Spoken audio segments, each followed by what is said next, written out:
So far as the ideals of the unity are concerned, they insist on the extension of democratic principles to all peoples which belong to the conference wherever they may be. Full stop. It attempts to achieve a harmony of mind and spirit among those who belong to the conference. Full stop. There may be difficulties, but the goal is clear and without haste and without rest, it is the duty of all of us who belong to the conference to work for those great ideals. Full stop.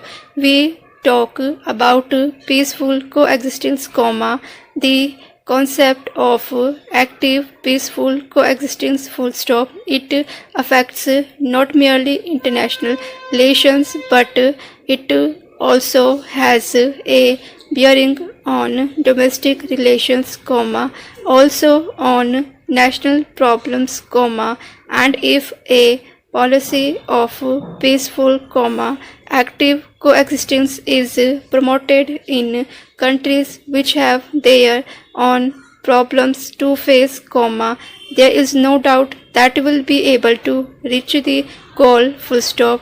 But this peaceful policy requires a larger understanding, a wider imagination. Full stop. Unless we develop a different outlook altogether, this peaceful coexistence cannot function either in the national or in the international field. Full stop. This very concept of Panchashila was initiated 2500 years ago by the Buddha in a different way. Full stop.